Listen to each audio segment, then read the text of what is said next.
महाराणा प्रताप की जयंती है और महाराणा प्रताप का नाम लेते ही हम सभी के मनों में एक भाव आता है कि जिस धरती पर हम सभी रहते हैं वो आजाद है। हजारों साल से अपना जो हिंदुस्तान था वो गुलाम था। कभी पश्चिम एशिया से आए लोगों के द्वारा पूरे हिंदुस्तान को तबाह किया गया। कई ऐसे शासक आए जो लुटेरे थे, जिन्होंने हिंदुस्तान को खूब लूटा, लेकिन अपनी जमीन पर ऐसे ऐसे लोग थे जिन्होंने लोहा लिया, जिन्होंने आक्रमणों को झेला। ऐसे ही मुगलों का आना हुआ, जिसकी स्थापना बाबर ने किया था, जिनके शासन का।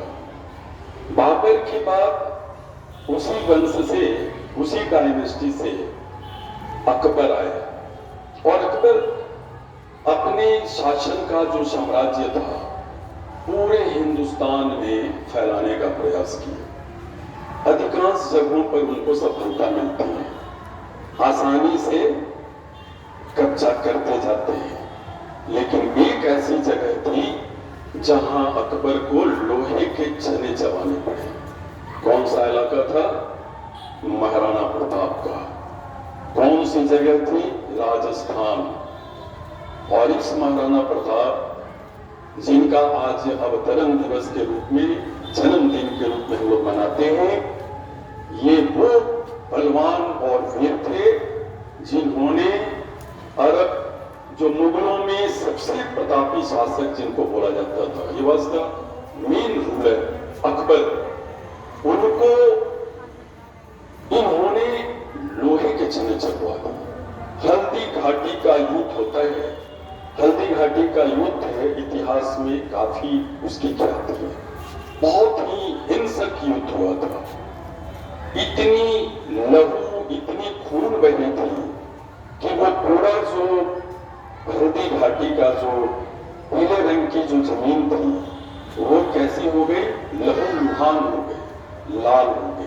महीनों तक रक्त की नदियां बहती रही। वैसा युद्ध हिंदुस्तान में कभी नहीं लड़ा गया। और इनका जो सवारी था वो घोड़ा था, और घोड़े का नाम क्या था? क्या नाम था? चेतक। हवा से बातें करती थी। और इनका कद जो था वो काफी विशाल था। 6.5 पौने 7 फीट के ये महाराणा प्रताप थे। और भाला जो था इनका, वो कल्पना करो, वो 70-80 केजी का था, जितना हम लोगों का वजन होता है। और उठा करके भाला अगर फेंकते थे तो वो देख, महाराणा की भाला जहां तक फेंकते थे वो इनफेटेमेबल होता था, मतलब इतनी शक्तिशाली थी। और हौसला की मुगलों के किसी भी प्रलोभन में ये नहीं आए, किसी के दबाव में नहीं आए। इन लोगों का जब पराक्रम देखने की चीज है, जब परिस्थितियां खराब होती है तो महाराणा अपने राज दरबार से अपने परिवार के साथ जंगल में चले जाते हैं, लेकिन समझौता नहीं करते हैं। और स्थिति ऐसी आती है कि इनके बच्चों को खाने के लिए कुछ नहीं रहता है, लेकिन मातृभूमि, मातृ वतन, इसकी रक्षा के लिए अपने देशभक्ति को जरूर बढ़ाकर रखना चाहिए। अगर आपका जमीन जो आप पैदा हुए हैं उसकी रक्षा करना आपका धर्म होना चाहिए। सबसे पहली पूजा किसको करनी चाहिए? मातृभूमि की। महाराणा इस बात पर अड़े रहे, मुगलों की कोई भी शर्त नहीं मानी। सोने चांदी जवाहरात, राज्य दरबार, कितने किले लौटाने के लिए अकबर तैयार था, लेकिन इन्होंने नहीं माना।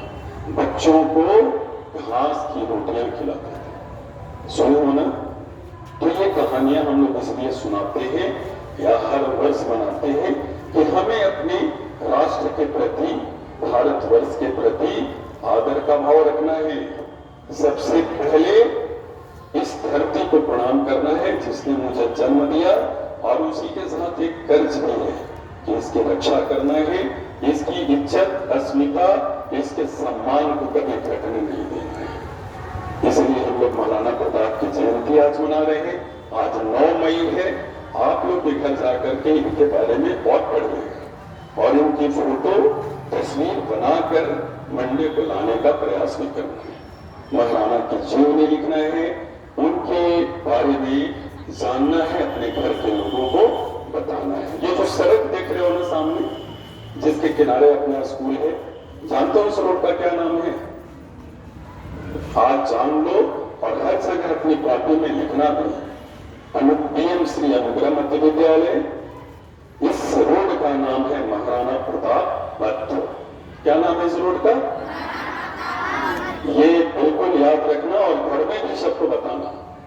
इस स्कूल के सामने जो ओल्ड GT रोड है, इसका नाम है महाराणा प्रताप पथ।